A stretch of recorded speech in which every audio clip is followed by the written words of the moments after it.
الحق ليظهره على الدين كله وكفى بالله شهيدا. أشهد أن لا إله إلا الله وحده لا شريك له وأشهد أن محمدا عبده ورسوله لا نبي بعده. اللهم صل على محمد وعلى آله وصحبه ومن والاه أما بعد. قال الله تعالى في كتابه الكريم: أعوذ بالله من الشيطان الرجيم. يا أيها الذين آمنوا اتقوا الله حق تقاته ولا تموتن إلا وأنتم مسلمون. Yang saya hormati pengawas dari Kemenag, kepala sekolah MTS Berau, saudara saya Bapak Gatot Subroto SAG,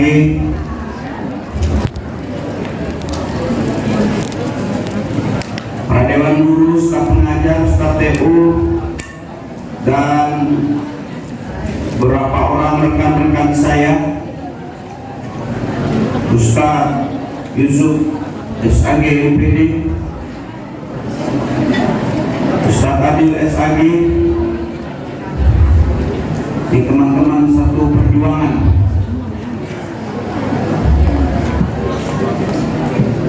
anak-anakku, siswa MTS Berau yang insya Allah sama-sama dimuliakan Allah Subhanahu wa Ta'ala. Sebelum saya menyampaikan rangkaian hikmah peringatan Maulid Nabi besar Muhammad Sallallahu Alaihi Wasallam pada kesempatan pagi menjelang siang ini, mari sama-sama kita berselawat kepada Rasulullah Muhammad Sallallahu Alaihi Wasallam. Berkat perjuangannya, pengorbanannya, mujahadahnya, Islam sampai kepada kita sekalian. Dan saya ingin adik-adik sekalian yang di pojok kiri, lu bisa di sini melihatnya.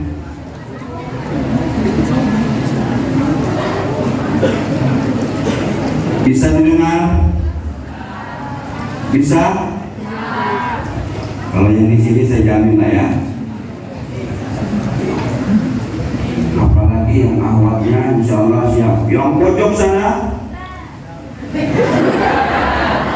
siap? Siap ya? Jelas suara saya? Yang belakang sama sekali itu masih bisa terdengar? Yang didengar cerita temannya atau mic saya? Halo? Bisa ya? Peringatan Maulid Nabi besar Muhammad Sallallahu Alaihi Wasallam yang kita peringati pada hari ini sudah terulang setiap tahun.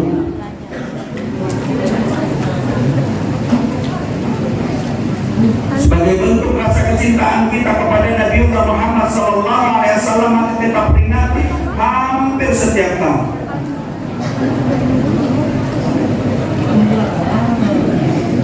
Salah satu cara kita mencintai Rasulullah dengan memperingatinya. Kenapa mesti kita cinta kepada Rasulullah? Karena Rasulullah sangat cinta dengan kita, umatnya.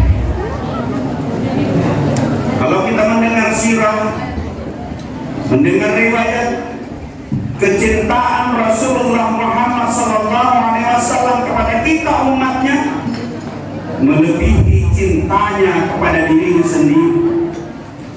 Yang selalu dipikirkan adalah kita, umatnya. Maka bersyukur dan beruntunglah kita sebagai umatnya Muhammad Sallallahu Alaihi Wasallam, umat terdahulu iri dengan kehidupan kita sebagai umatnya Rasulullah.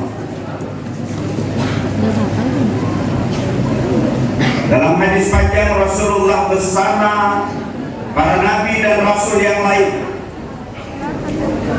disiapkan oleh Allah singgasana, duduk yang bagus, duduk yang empuk, duduk yang paling bagus diciptakan oleh Allah, disediakan oleh Allah, lalu mereka duduk berjejer. Para nabi dan rasul itu menikmati duduknya bersama juga dengan Rasulullah Muhammad sallallahu alaihi wasallam. Para nabi dan rasul yang duduk di singgasana menikmati dengan rasa senang, bahagia, karena sudah disiapkan oleh Allah singgasana yang sangat-sangat luar biasa. Tapi beda dengan Nabi kita Muhammad sallallahu alaihi wasallam. Sekalipun dia sendiri memegang kunci untuk membuka surga, tapi Rasulullah tidak tenang sebagaimana para nabi dan rasul duduk tenang. Beliau cemas, Rasul gelisah, sampai-sampai Allah menyuruh menanyakan pada Jibril, ya Jibril, coba kau tanyakan kepada kekasihku Muhammad sallallahu alaihi wasallam, apakah kurang enak, apakah kurang bagus apa yang aku siapkan singgasana yang sudah didudukinya, sehingga tidak memperlihatkan rasa senangnya yang berbeda dengan nabi dan rasul yang dengan senangnya, bahagianya duduk di singgasana yang disiapkan oleh Allah Subhanahu wa taala. Lalu Jibril pun bertanya kepada Rasulullah, "Ya Rasulullah, kenapa engkau tidak seperti nabi dan rasul yang lain? Mereka tersenyum, mereka bahagia, mereka senang, duduk di singgasananya yang diberikan oleh Allah. Tapi engkau Rasulullah tidak nampak bahagia, tidak kelihatan senyummu, tidak kelihatan senangmu. Ada apakah gerangan Rasulullah?" Jibril menanyakan itu kepada Nabiullah Muhammad SAW. Ternyata tahukah kita adik-adik sekalian yang dirahmati Allah Subhanahu wa taala, sekalipun Rasulullah sudah di singgasana yang diciptakan oleh Allah, yang disediakan oleh Allah, bahkan Rasulullah memegang kuncinya untuk membuka surga, tapi masih saja tidak menghantarkan rasa senangnya dirinya untuk menikmati singgasana yang diciptakan dan disediakan oleh Allah Subhanahu wa taala. Ternyata Rasulullah tidak tenang sebagaimana nabi dan rasul yang dipikirkan. Jangan sampai satupun umatku ada yang masuk ke dalam nerakanya Allah Subhanahu wa taala.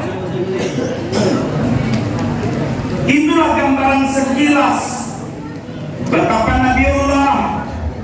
Nabi kita Muhammad sallallahu alaihi wasallam yang sudah diberikan singgasana, diberikan kenyamanan, diberikan sesuatu yang luar biasa dari Allah Subhanahu wa taala, tapi tidak menyebabkan Rasulullah mentang-mentang diberikan fasilitas lalu dia menikmati dengan sendirinya. Tidak, ternyata karena yang menjadi pemikirannya kita umatnya Muhammad sallallahu alaihi wasallam.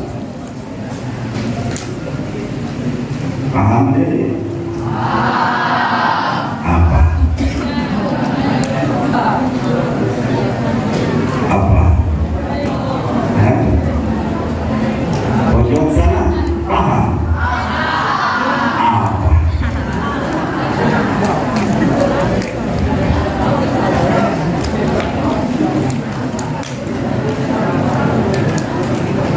Awalnya ada yang bisa ngulang? Ada yang bisa ngulang? Ayo, tutup yang baik. Itulah dari sekian banyak tanda cintanya Rasulullah kepada kita. Dia tidak tahu siapa kita ini, tidak pernah kenal siapa orang tua kita, tapi saking cinta dan sayangnya kepada kita umatnya, bahkan di tempat yang terbagus sekalipun, beliau memegang kunci surga untuk membukanya di sanggasana yang sangat luar biasa, enak, bagus dan fantastis disiapkan oleh Allah, tidak menghantarkan kebahagiaan Rasulullah sebelum umatnya kita yang tidak pernah dikenal ini masuk semuanya ke surganya Allah Subhanahu wa Ta'ala. Maka sangat pantas bagi kita untuk mencintai Nabi kita Muhammad sallallahu alaihi wasallam. Salah satu mencintai Rasulullah Muhammad sallallahu alaihi wasallam karena dia sangat cinta dengan kita. Setidak-tidaknya kita yang mengaku umatnya ini, rajin-rajinlah kita untuk bersalawat kepada beliau.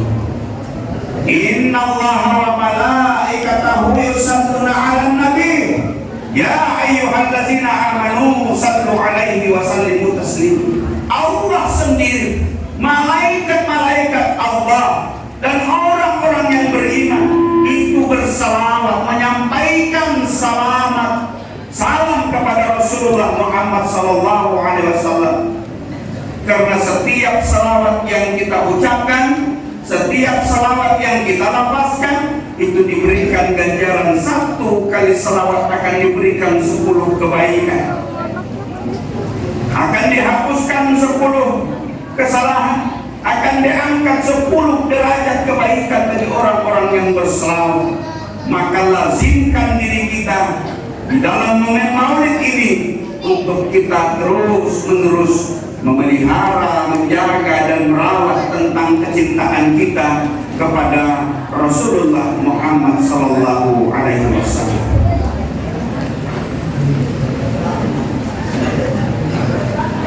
Presiden kita kenal?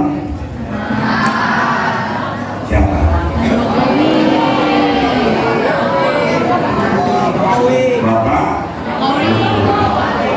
Hampir semua kita yang hadir di ruangan ini kenal dengan presiden kita, Bapak Insinyur Jokowi. Tapi begitu beliau ditanya, kenal dengan anak MTS? Enggak pernah dia tahu di mana MTS-nya, juga dia enggak ngerti. Apalagi satu persatu ditanya, enggak kenal dia. Jangankan presiden kita, Bapak Gubernur kita yang lebih dekat, Bapak Isran Nur, kenal? Kenal apa kenal? Kalau enggak bilang jangan enggak bilang kenal, bilang kenal enggak. Karena Rasulullah mengajarkan kepada kita, apa yang ada itu yang kita katakan, apa sesuai dengan fakta itu yang kita sebutkan. Disitulah Rasulullah mengajarkan tentang kejujuran kepada kita. Jadi sepakat tidak ada yang kenal dengan Bapak Gubernur, Bapak Isran. Kita mungkin kenal karena gubernurnya kita, tapi yang menjadi persoalan dia nggak tahu dengan kita. Ini hanya sekedar perumpamaan. Rasulullah kita kenal, kita tahu, kita yakin, karena bagian daripada keyakinan kita sebagai seorang Islam yang beriman, kita mesti dan bahkan wajib beriman dan percaya kepada Rasulullah Muhammad sallallahu alaihi wasallam. Maka ini satu kewajiban, suatu kemestian yang harus kita yakini bahwa Rasulullah Muhammad sallallahu alaihi wasallam adalah nabi kita. Cuma persoalannya adalah kita yang khawatir, menyangka-nyangka adalah umatnya, menyangka-nyangka umatnya Muhammad sallallahu alaihi wasallam, tapi justru tidak termasuk kriteria sebagai umatnya Muhammad sallallahu alaihi wasallam. Ini yang menjadi kekhawatiran kita.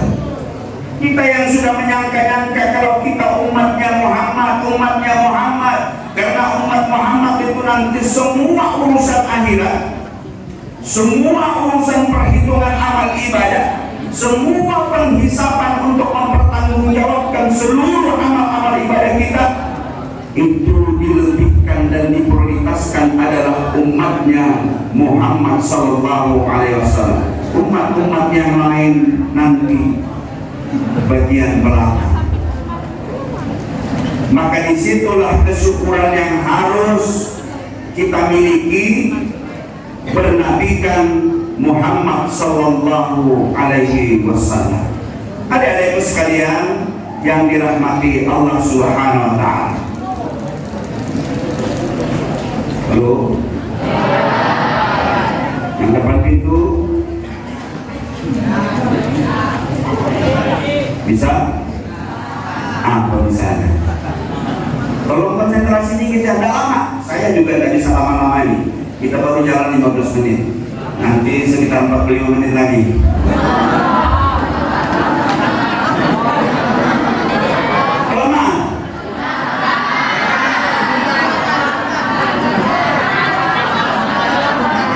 Saya biasanya 60 menit berdiri di sini.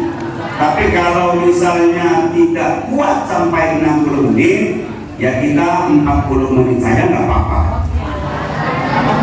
Ya, ingatkan ya, kita sudah 15 menit. Nanti kita berhenti di 9:05, walaupun jam ini lambat ya. Karena sekarang jam 10:15. Nanti kita berhenti di 10:15. Sepakat? Sepakat ya? Nah tolong adik-adikku, anak-anakku yang di pojok konsen sebentar aja, nggak lama ya. Yang di pintu dong. Saya khawatir teriak-teriak saya ini nggak didengar. Saya juga berupaya untuk tidak memaksimalkan teriakan saya. Takut suaranya habis. Ini alhamdulillah sudah mulai pulih. Kemarin hilang. Kemana suaranya? Makanya tolong ya, tolong bantu saya. Itu yang dekat. So, hadap sini saya. Ya, hadap sini ya. Peringatan Maulid yang kita peringati hari ini sebagai bentuk kecintaan kita kepada Rasulullah, karena Rasul itu cinta kepada kita. Saya ulang, peringatan kita Maulid ini karena Rasulullah itu cinta dengan kita. Maka timbal baliknya kita pun juga harus jauh lebih banyak mencintai Rasulullah Muhammad SAW. Kenapa kita mesti mencintai Rasulullah? Karena ada yang kita harapkan daripada Nabiullah Muhammad Sallallahu Alaihi Wasallam. Disebutkan oleh Allah, Rasul itu wa ma arsalnaka illa rahmatan lil alamin. Dia kebaikan, dia rahmat yang diturunkan oleh Allah kepada kita untuk memberikan hidayah, memberikan petunjuk, meluruskan apa yang sesungguhnya menjadi tujuan-tujuan dalam kehidupan kita. Sehingga ya adik-adikku sekalian yang dirahmati Allah Subhanahu Wa Taala, maka mari kita tingkatkan rasa cinta kita kepada Rasulullah Muhammad Sallallahu Alaihi Wasallam, karena kecintaan beliau kepada kita sangat-sangat luar biasa. Nanti setelah kita sama-sama dikumpulkan di dalam alam yang disebut dengan padang mahsyar. Pernah dengar? Di mana setiap manusia nanti akan dikumpulkan untuk menunggu dan menanti kapan peradilan Allah dimulai. Suasananya hening, suasananya mencekam, suasananya menakutkan. Menunggu-nunggu kapan perhitungan dimulai. Tak kunjung tiba, tak kunjung datang. Semua umat manusia yang pertama kali dilahirkan sampai yang terakhir dilahirkan dikumpulkan semua di padang mahsyar. Orang sibuk, tidak ada saudara, tidak ada ayah, tidak ada ibu, tidak ada sanak famili. Semua ngurusin dirinya masing-masing. Kebayang tidak kalau kita bersama-sama dalam kecemasan, dalam ketakutan. Ada bapak ibu kita, ada orang tua kita, ada kakek nenek kita, ada saudara, ada sahabat, ada teman. Tapi semuanya tidak saling bisa membantu dan menolong. Hanya mengurus masing-masing. Sedihnya luar biasa. Jangankan di akhirat kelak di yaumul mahsyar, kita yang hari ini dicuekin ibu kita, dimarahi oleh bapak kita, dicuekin oleh bapak ibu guru kita, bagaimana perasaan kita? Pasti tidak tenang, tidak senang. Apalagi kita dalam kondisi yang butuh bantuan, butuh pertolongan, tapi dicuekin saja. Maka itulah kondisi nanti di padang mahsyar. Setiap orang mengurus dirinya masing-masing. Fa iza ja'atis sakhah yauma yafirul ahli wa ummihi wa abi wa sahibati wa bani. Jadi tidak ada saling mengenal, walaupun kenal tapi tidak bisa memberikan bantuan satu sama lain. Nah nanti ketika di padang mahsyar itu dalam keadaan hening, dalam keadaan payah, dalam keadaan lelah, dalam keadaan takut, khawatir, ada sekelompok manusia menginginkan pertolongan daripada Allah Subhanahu wa Ta'ala. Maka sekelompok orang beriman ini menemui Nabi Adam alaihissalam. Dalam riwayat panjang dari Anas radhiyallahu anhu, ditemuilah Nabi Adam, lalu kemudian mereka minta kepada Nabi Adam, ya Nabi Adam alaihissalam, kekasih Allah, manusia yang pertama diciptakan oleh Allah, mintakan kami kepada Rabb-Mu untuk kami diberikan ketenangan, diberikan perlindungan, diberikan pertolongan di yaumul mahsyar ini. Tapi apa kata Nabi Adam kepada sekelompok orang yang minta pertolongan ini? Maaf, ini bukan tempat saya untuk memintakan pertolongan kepada Allah, kepada Rabb-Ku. Aku memang manusia pertama yang diciptakan oleh Allah, bahkan langsung tangan Allah yang membentuk dan membuat aku. Tapi aku juga pernah melakukan kesalahan. Maka dengan kesalahan itu, kata Nabi Adam, aku malu bertemu dengan Rabb-Ku. Aku malu minta dengan Tuhanku. Ingat kesalahan Nabi Adam apa? Sudah ditempatkan di surganya Allah Subhanahu wa Ta'ala, hanya sekedar dilarang untuk mendekati yang namanya buah kuldi, tapi tergoda oleh iblis dan setan. Akhirnya Adam dan Hawa terperangkap dengan godaan iblis dan setan, sehingga buah yang dilarang dimakan akhirnya dimakan. Itulah kesalahan fatal yang dilakukan oleh Nabi Adam alaihissalam, sehingga dia langsung bertobat kepada Allah Subhanahu wa Ta'ala. Tapi di dalam diri Nabi Adam, dia merasakan ini sebuah kesalahan. Maka malu aku, katanya, untuk memintakan permohonan kepada Rabb. Aku tidak bisa memberikan pertolongan. Maka sekelompok orang yang meminta pertolongan kepada Nabi Adam ini, lalu kemudian mereka bertemu dengan Nabi Nuh alaihissalam. Siapa? Nabi Nuh alaihissalam. Ya Nabi Nuh alaihissalam, kami mohon kepada engkau, mintakan kami pertolongan kepada Rabb-Mu. Engkau Nabi pertama yang diutus oleh Allah, pasti Allah akan mau mengabulkan pertolongan, memberikan pertolongan kepada kami. Lagi-lagi Nabi Nuh mengatakan, maaf, aku memang Nabi yang pertama diutus oleh Allah, tapi semasa hidupku juga banyak kekurangan dan melakukan kesalahan. Kesalahan saya bukan kepala tanggung. 950 tahun aku dihidupkan oleh Allah, lalu aku berdakwah, hanya beberapa orang yang mau ikut dengan dakwah yang aku sampaikan. Malu aku, kata Nabi Nuh, untuk memintakan pertolongan kepada Rabb. Itu Nabi Nuh menyampaikan pengakuan dosa dan kesalahannya kepada orang yang meminta pertolongan kepada Allah. Maka kata Nabi Nuh, aku tidak bisa memintakan, malu aku dengan Rabb. Jangankan orang yang mau mengikuti aku berdakwah 950 tahun hidupku, hanya beberapa orang yang mau ikut, anak istriku sekalipun, ternyata justru durhaka dengan apa yang aku sampaikan di dalam dakwah ini. Itulah yang menyebabkan malunya Nabi Nuh untuk minta pertolongan kepada Allah Subhanahu wa Ta'ala. Dia punya anak satu, durhaka kepada dia dan durhaka kepada Allah Subhanahu wa Ta'ala. Karena durhaka anaknya, malu dia bertemu dengan Tuhannya, malu dia untuk memohon pertolongan kepada Rabb-Nya. Kita yang punya saudara lebih dari satu, lebih dari dua, lebih dari tiga, syukur-syukur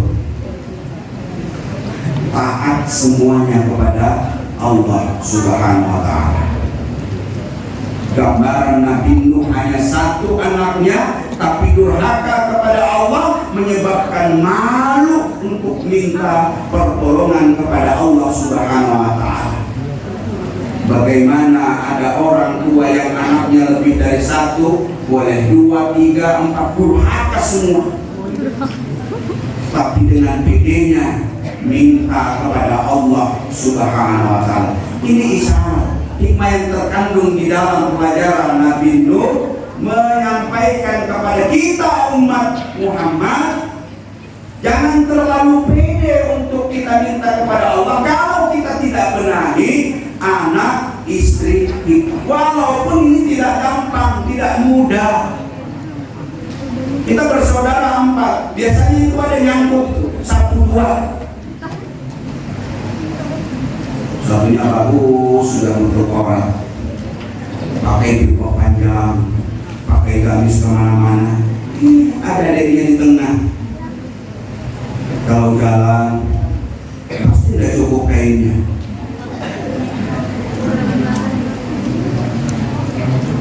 Nekat dia pakai celana pendek, paha kelihatan, dada nampak. Padahal 4 bersaudara, 2 sudah menutup aurat, ternyata 2 ini sebagai penyeimbang kebaikan katanya. Masa mau alim semua? Padahal justru ini peringatan bagi kita, berlomba-lomba kita dalam kebaikan. Jangan justru mencontoh yang tidak baik. Adik-adik sekalian yang dirahmati Allah Subhanahu wa Ta'ala, begitu Nabi Nuh menyampaikan kesalahan durhakanya kepada Allah Subhanahu wa Ta'ala, lalu kemudian orang ini disuruh untuk datang ke Nabi Ibrahim alaihissalam. Tahukah kita apa yang diminta? Sama juga untuk diberikan pertolongan, diberikan keringanan, agar di padang mahsyar ini tidak gerah, tidak gelisah, tidak takut, tidak khawatir, diberikan kenyamanan. Tapi apalagi yang dikatakan oleh Nabi Ibrahim? Sama juga kata Nabi Ibrahim, benar, aku ini adalah Nabi yang diberikan gelar ulul azmi. Aku terkenal dengan kesabaran yang sangat luar biasa. Ujianku yang diberikan oleh Allah sangat-sangat luar biasa. Anakku Ismail alaihissalam yang juga Nabi, setelah saya nanti-nantikan sekian puluh tahun, lalu kemudian dia hadir di tengah kehidupan, diuji oleh Allah untuk menyembelih yang kita kenal dengan ibadah kurban, itu mampu aku lakukan. Kenapa? Karena dengan keikhlasan dan kesabaranku. Tapi lagi-lagi kata Nabi Ibrahim, ini pun juga bukan tempatku untuk memohon kepada Allah agar kalian diberikan keringanan di dalam menghadapi padang mahsyar ini. Karena selama hidupku, kata Nabi Ibrahim, aku sempat berbohong 3 kali. Nabi Ibrahim selama hidupnya berbohong 3 kali. Kita bohong berapa kali sudah? Banyak, nggak terhitung. Hampir-hampir tiada hari tanpa dusta.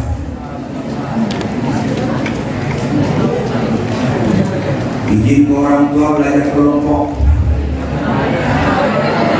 ternyata dia di kafe ngopi-ngopi, ngompreng. Nggak yang laki-laki, nggak yang perempuan, sama ya. Berdustanya kita hampir sudah menjadi kebiasaan. Padahal Nabi Ibrahim selama hidupnya bohong 3 kali. Itu pun bohong yang dibolehkan dalam Islam. Kenapa Nabi Ibrahim sempat berbohong? Karena pada masanya,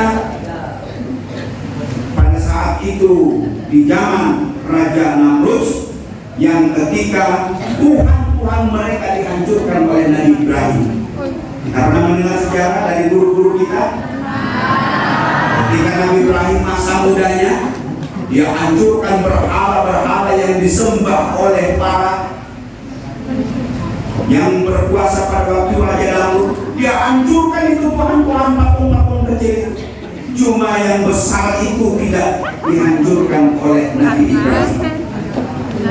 Dihancurkan yang kecil, yang besar tidak. Justru yang besar ini digantungkan oleh Ibrahim kampak di lehernya. Begitu dia disidang oleh Raja Namrud, siapa yang menghancurkan Tuhan-Tuhan kami ini? Apa kata Nabi Ibrahim? Bukan saya. Yang menghancurkan itu tuh, yang ada masih kampaknya di lehernya. Tuhan yang paling besar. Itu aja dia bohong. Nabi Ibrahim berbohong untuk menyadarkan masa zamannya itu supaya tidak menyembah berhala, tidak menyembah patung. Apa kata Raja Namrud? Mana mungkin dia bisa melakukan membunuh, menghancurkan patung-patung yang kecil? Bisa apa dia? Pada saat dia berkata seperti itu, disitulah Nabi Ibrahim mengatakan, kalau kira-kira Tuhanmu tidak bisa apa, kenapa kalian jadikan Tuhan?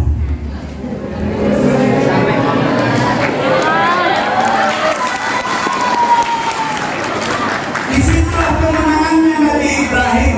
Dia berbohong bahwa dia bukan yang menghancurkan, tapi yang menghancurkan Tuhan yang paling besar. Jadi nampak sendiri omongannya ini kepada Raja Namrud. Kamu tidak punya pikir, tidak punya akal, bagaimana bisa menghancurkan? Lalu Nabi Ibrahim berbalik. Justru inilah sesungguhnya persoalannya. Kenapa yang tidak bisa melakukan dan membuat mudarat, mendatangkan manfaat, justru kalian jadikan Tuhan. Itu kata Nabi Ibrahim.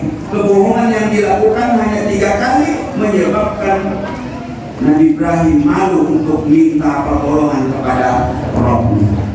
Ringkas riwayat, Nabi Ibrahim tidak bisa memintakan pertolongan, lalu kemudian disuruh kepada Nabi Musa. Nabi Musa juga diminta seperti itu, sama juga jawabannya. Sampai terakhir dia menemui Nabi Isa. Nabi Isa juga sama jawabannya. Terakhir, anak-anakku sekalian, sekelompok orang ini menemui Nabi Muhammad sallallahu alaihi wasallam. Begitu mereka bertemu dengan Nabi Muhammad sallallahu alaihi wasallam, Nabi seolah langsung tersungkur sujud di hadapan Allah Subhanahu wa taala. Nanti dia bangun dari sujudnya ketika ada suara, "Ya kekasihku Muhammad sallallahu alaihi wasallam, apa yang engkau minta dariku?" Jadi belum Rasulullah minta, Allah sudah memberikan penawaran kepada Nabi kita Muhammad sallallahu alaihi wasallam. Maka Rasulullah pun minta agar semua umatnya diberikan yang namanya syafaat. Syafaatnya itulah yang saat ini kita dambakan, kita tunggu-tunggu, yang kita kejar, yang semua amal-amal kebaikan, cinta kita kepada Rasulullah agar kelak syafaat ini dapat kita miliki dan kita raih. Semua nabi dan rasul tidak bisa memberikan pertolongan, tapi hanya nabi kita saja yang dapat memberikan namanya syafaat atau pertolongan kepada kita di yaumil mahsyar, di yaumil akhir, di mana setiap kita nanti akan mempertanggungjawabkan seluruh amal perbuatan kita yang tidak ada pertolongan kecuali pertolongan Allah dan syafaatnya Rasulullah Muhammad sallallahu alaihi wasallam. Itulah yang disebut dengan syafaatnya Nabi Muhammad sallallahu alaihi wasallam. Paham? Ngerti? Yang pojok sana? Paham sudah ya? Jadi itulah yang ingin kita dapatkan, syafaatnya Rasulullah Muhammad sallallahu alaihi wasallam. Nah, untuk mendapatkan syafaat itu salah satu dari sekian banyak memperingati maulid seperti ini, ingin mengambil hikmah, mengambil manfaat, mengambil ibrah, mengambil pelajaran bagaimana caranya kita ingin mendapatkan dan meraih serta memiliki syafaat yang dari Rasulullah kepada kita umatnya. Ngerti? Nah, baru kita masuk ke materi. Tadi itu pengantar saja. Kita buka dulu cakrawala berpikir kita. Syafaat itu apa sudah kita ngerti. Ternyata tidak gampang untuk mendapatkannya. Nah, baru kita ingin jelaskan ini. Baru kita masuk materi. Materinya singkat aja. Sesuai janji kita 15 menit lagi. Siap? Siap? Ayo. Untuk mendapatkan syafaatnya Rasulullah, teladani kehidupan beliau. Laqad kana lakum fi Rasulillahi uswatun hasanah. Suri teladan, contoh yang baik itu terdapat di dalam dirinya Rasulullah Muhammad sallallahu alaihi wasallam. Maka yang mesti kita teladani adalah kehidupan Rasulullah Muhammad sallallahu alaihi wasallam. Apa saja? Yang pertama, akidah yang dibawa oleh Rasulullah. Akidah yang kita yakini. Halo, yang di pintu jangan tidur. Ya, kesini saya lihat, ya. Nyaman-nyaman dia tidur.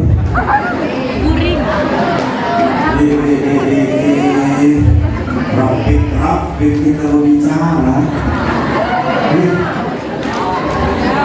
Nyandar-nyandar ya. Nggak tahu begitu berlagak yang begini. Sudah ya? Nah, biar waktu kita habis pertemuan ini. Jadi akidah yang dibawa oleh Rasulullah, kalimat tauhid la ilaha illallah. Itu kalimat tauhid yang diajarkan tentang akidah Islam yang dibawa Nabi sebelum Rasul pun sama. Bagaimana mentauhidkan Allah Sang Rabb, Allah sebagai Tuhan, Allah tempat meminta, hanya Allah sesembahan kita, hanya Allah tempat bergantung. Semuanya adalah Allah Subhanahu wa ta'ala. Maka akidah ini yang pertama harus kita bersihkan dari keyakinan-keyakinan selain Allah Subhanahu wa ta'ala. Jadi kalau kita sakit, yang langsung ke pikiran kita apa kalau kita sakit? Ya sembuh. Terus apa lagi? Berobat. Apa lagi? Ya?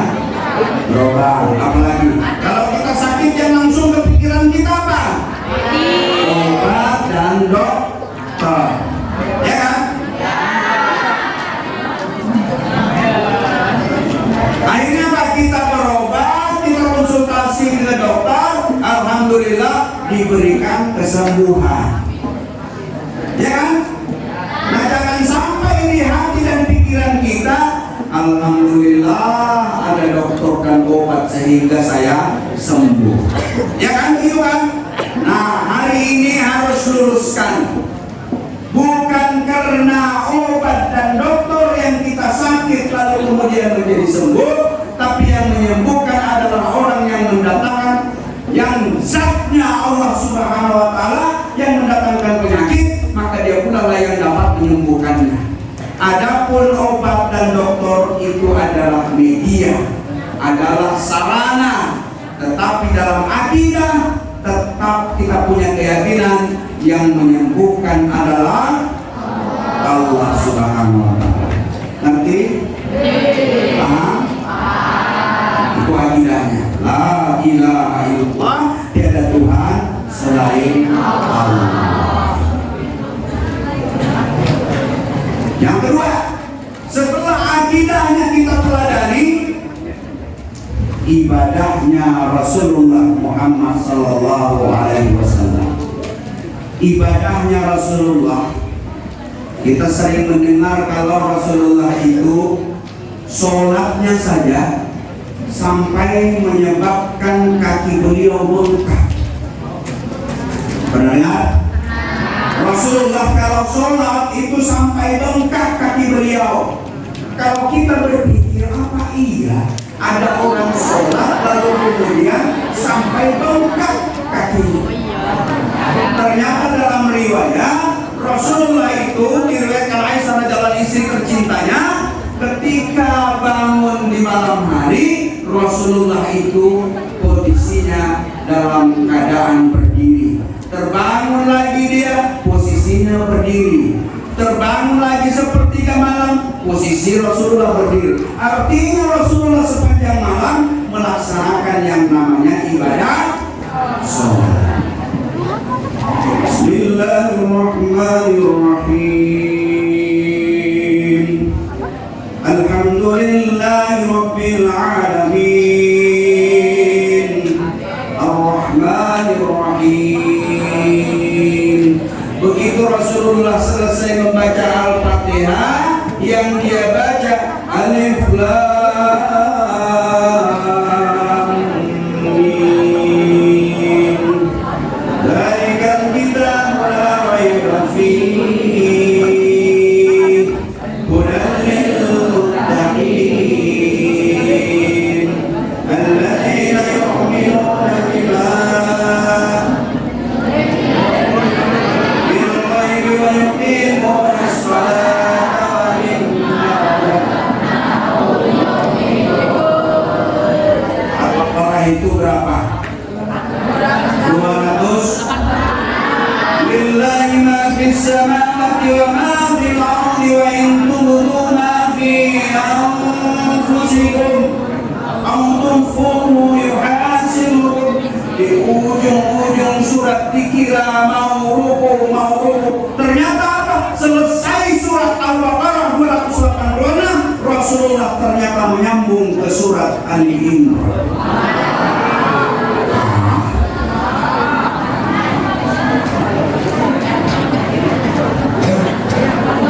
Al-Baqarah selesai. Disangka kalau dia sudah mau ruku, ternyata dia lanjutkan lagi ke surat Ali Imran. Di ujung-ujung surat Ali Imran disangka lagi mau ruku, dia lanjutkan ke surat An-Nisa.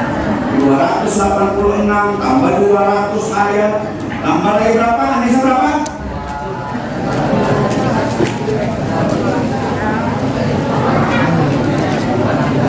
Tiga surah panjang di awal-awal Al-Quran dibaca, kurang lebih 5 juz sekian, baru dia ruku.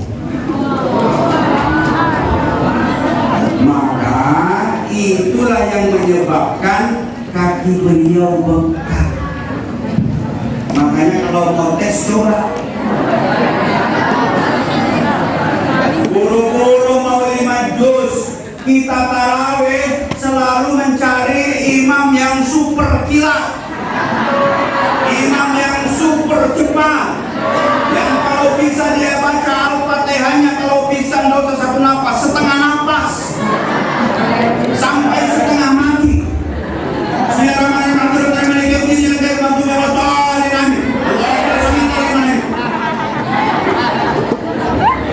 Itulah tabiat ibadah kita yang sulit untuk sama dengan Rasulullah Muhammad SAW. Tapi bukan berarti memang jauh panggang dari api. Untuk meneladani daripada ibadahnya Rasulullah, tidak mesti kita melaksanakan sebagaimana ibadah yang dilakukan oleh Rasulullah, karena pasti kita tidak kuat, tidak mampu, tidak bisa. Kenapa? Imam yang biasa memimpin kita sholat saja, dia sholat maghrib, lalu kemudian dia baca surat Al-A'la saja. Al-A'la itu hanya 19 ayat, itu makmum sudah gatal semua kitabnya. Setelah imam membaca Al-Fatihah, lalu dia baca Sabbihisma rabbika 'alal ladzi khalaqa fasawwa walladzi qaddara fahada walladzi akhrajal mar'a faj'alahu ghutha'an ahwa sanuqrika fala tansa illa ma sya'allah. Itu ayat baru 19 jumlahnya. Kita yang menjadi makmum sudah di belakang. Si imam memulai membaca surat Al-A'la, baru dia baca surat Sabbihisma rabbika a'la alladzi khalaqa fasawwa. Makmum di belakang dia baca lagi,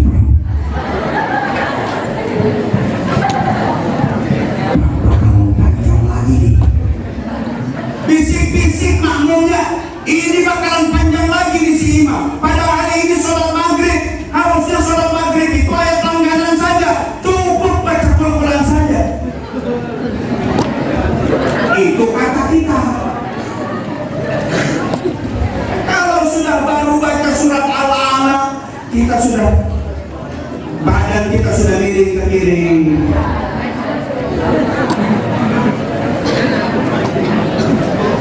Apalagi yang belum taat sholatnya, ya maaf. Usia-usia seperti kalian memang butuh keseriusan di dalam melaksanakan ibadah sholat.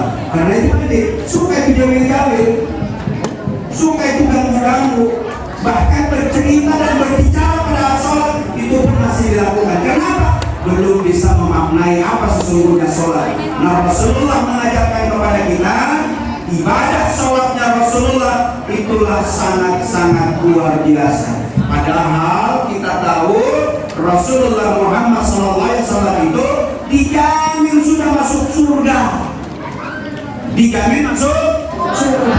Tapi sholatnya sampai bengkak kakinya.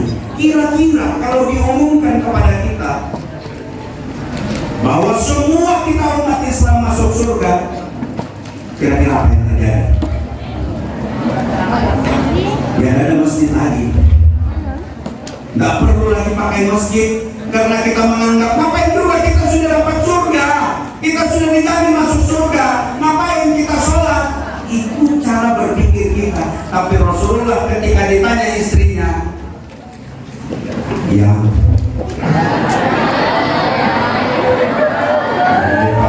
kalau dengar yang langsung. Jadi Rasulullah ditanya oleh istrinya, ya sampean kan sudah dijamin masuk surga. Ya kalau sudah dijamin masuk surga ya nggak usah sholatnya begitu-begitu.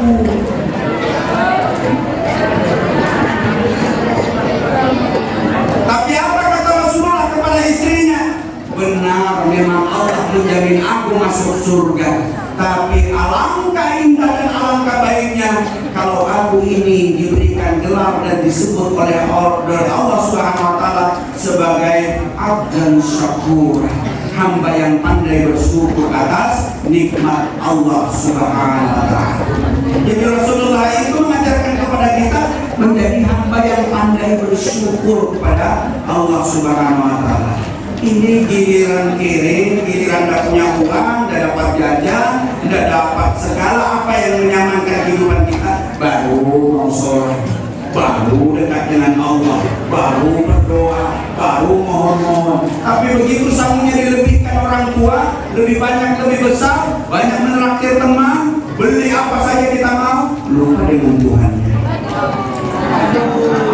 Nah, Rasulullah mengajarkan kepada kita semakin ada jaminan untuk menjadi baik, apalagi yang jelas-jelas bahwa Rasulullah dijamin masuk surga, tapi mencontohkan, meneladankan bagaimana ibadahnya kepada Allah Subhanahu wa Ta'ala. Persis sudah sesuai janji saya, ingin saya berpanjang lebar, masih ada beberapa item, baru akidah, baru kemudian ibadah. Sedikit lagi boleh? Boleh ini? Ikhlas ya? Karena nanggung ini. Satu aja lagi. Setelah akidah kita dikuatkan, la ilaha illallah, lalu ibadahnya Rasulullah kita teladani, walaupun mungkin ibadahnya yang sebagaimana Rasulullah tidak bisa, tapi setidak-tidaknya kita menunaikan kalau perintah ibadah sholat minimal 17 kali dalam 12 rakaat dalam sehari semalam, 5 kali dalam sehari semalam, minimal itu. Nah, akhlaknya Rasulullah itu juga jauh lebih penting. Rasulullah itu selalu mengalah dengan temannya. Kalau dia bergaul disakiti, jangankan teman, musuhnya, lawannya, justru dia tidak pernah mau membalas kesalahan orang. Yang semestinya dia bisa untuk membalas, tapi tidak dilakukan oleh Rasulullah. Seperti itulah akhlak yang diberikan dan digambarkan oleh Allah. Ketika di Taif dilempari dengan kotoran hewan, dicaci maki, dilempar dengan batu, meleleh darah beliau, sampai malaikat Jibril menawarkan, kalau sekiranya engkau mau Muhammad, aku pindahkan gunung Uhud ini ke kampung Taif, lalu aku dudukkan, maka aku siap untuk memindah. Tapi lagi-lagi apa kata Rasulullah? Jangan. Mereka belum paham, mereka belum mengerti. Didoakan oleh Rasulullah orang yang seperti itu. Jadi ada orang-orang yang menzalimi kita, menghina, mencaci kita, sabar, doakan dia, karena dia belum paham. Itu akhlak yang dimiliki oleh Rasulullah. Kita pernah juga mendengar ada orang yang berupaya untuk membunuh Rasulullah. Kafir Quraisy yang ingin membunuh Rasulullah ini ikut juga dia tawaf, putaran demi putaran, tidak berhasil mendekati Rasulullah, tapi pisau sudah dipegang untuk membunuh Rasulullah. Tapi Rasulullah tahu kalau ada yang membayangi dia, ada yang membentuk dia, kalau Rasulullah itu akan dibunuh oleh dia. Rasul tahu. Begitu tawaf, putaran pertama belum, putaran kedua belum, putaran ketiga belum. Nanti setelah sudah dekat, keburu ketangkap basah oleh Rasulullah kalau dia ingin membunuh. Kebayang nggak kalau kita ketangkap basah itu gimana ceritanya? Malu, pokoknya nggak nyaman lah sudah. Tapi apa yang dilakukan oleh Rasulullah? Tidak mentang-mentang menangkap basah orang yang ingin membunuh, lalu kemudian mempermalukan, tidak. Rasulullah menanyakan, kamu membunuh saya kan? Jujur aja. Iya Rasulullah. Mau lagi? Enggak Rasulullah. Akhirnya apa? Kalau begitu sudah ulama, lain kali jangan pulang. Begitu saja Rasulullah. Orang yang jelas-jelas ingin membunuh beliau, kalau kita coba ya, tahu ada orang yang memfitnah, orang yang menggunjing, orang yang setiap hari menghina kita, lalu kemudian tahu kita bahwa dia pelakunya, kira-kira apa yang kita lakukan? Balas dendam. Nah, Rasulullah tidak mengajarkan yang demikian. Berlapang dada terhadap orang yang menzolimi, menyakiti, menghina, menghardik. Yakinilah setiap apa yang dizolimkan kepada kita, Allah akan berikan kepada kita balasannya. Sehingga ini yang diajarkan oleh Rasulullah, betapa akhlaknya kepada seluruh manusia, semua makhluk bahkan. Maka adik-adikku yang MTS ini, kalian bersyukur dan beruntung sekolah di Madrasah Sanawiyah Negeri Berau ini. Kenapa beruntung? Insya Allah pelajaran yang fundamental sebagai bekal kalian di masa tua itu sudah kalian miliki. Dengan catatan, ada catatannya. Kalau ada orang ceramah, jangan main-main. Catatan itu. Karena kalian calon-calon imam, calon-calon pemimpin, calon-calon ustaz, calon-calon yang insya Allah menjadi yang terbaik ke depan. Kalaupun kemarin masuknya ke MTS itu hanya sekedar kecelakaan, tahu kecelakaan? Nggak diterima di tempat lain, di MTS masuk. Itu namanya kecelakaan. Daripada anda sekolah ini diterima, akhirnya sekolah di sini. Itu namanya kecelakaan. Yang tidak kecelakaan itu dari awal lulus SD, niatannya ingin belajar agama, hafalan Qurannya banyak, pelajaran hadis akidah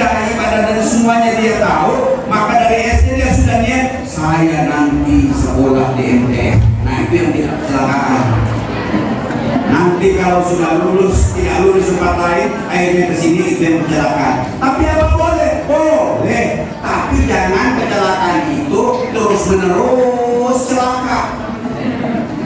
Kalau kecelakaan itu terus menerus, itulah celakanya. Rubah niat bahwa saya di MTS ingin belajar, saya ingin menjadi contoh, saya ingin menjadi teladan pelajar yang islami, yang akhlaknya jangan lagi buka-buka aurat, jangan lagi sembarang-sembarang di mana dia berada. Tentunya ada perbedaan dengan sekolah-sekolah yang bukan agama. Maka beruntung dan bersyukurlah kalian, sekurang-kurangnya hafalan-hafalan yang tidak bisa dihafal oleh sekolah-sekolah lain, kalian lebih banyak hafalannya dibanding dengan sekolah-sekolah lain. Insya Allah hafalannya banyak. Saya kira itu apa yang dapat saya sampaikan dalam majelis ini. Sekali lagi saya pesankan kepada anak-anakku sekalian, mari cintai Rasulullah dengan memperbanyak selawat. Yang berselawatnya kita adalah berselawat ketika kita melaksanakan ibadah sholat 5 kali dalam sehari semalam. Lebih kurangnya saya mohon maafkan. Mari kita berdoa. Kita berdoa kepada Allah Subhanahu Wa Taala. Mudah-mudahan Allah memberikan kebaikan, keberkahan di dalam peringatan Maulid Nabi yang kita laksanakan pada hari ini. Al-Fatihah.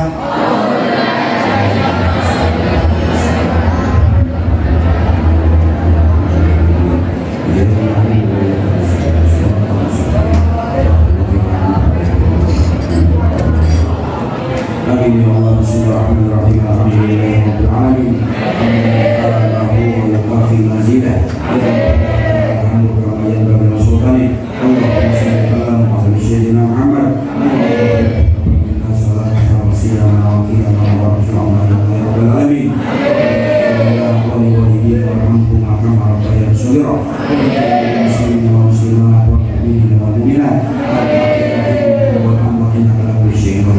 Ya Allah, ya Rabbi, Tuhan kami hari ini kami memperingati Maulid Nabi Muhammad SAW. Ya Allah, ya Rabbi, ampuni ya Allah dosa-dosa kami, ya Allah, dosa kedua orang tua kami, ya Allah, dosa-dosa dulu kami, ya Allah, dosa kami, ya Allah, ya Allah, ya Rabbi, jadikanlah kami anak-anak yang soleh dan soleha, ya Allah, berbakti kepada orang tua, berbakti kepada bangsa negara dan agama, ya Allah, ya Allah, ya Rabbi, kuatkan iman kami, berikan keberkahan dalam setiap langkah kami, ya Allah. Jadikan anak-anak yang berprestasi, ya Allah, anak-anak yang tunduk dan istiqomah kepada ajaran yang telah Engkau titipkan melalui Nabi Muhammad SAW.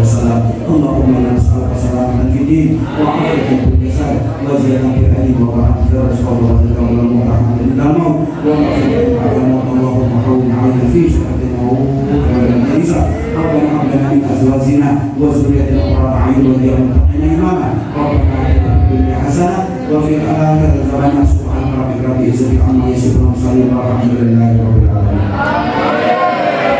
Kurangnya saya mohon dimaafkan. Wabillahi taufiq wal hidayah. Assalamualaikum warahmatullahi wabarakatuh.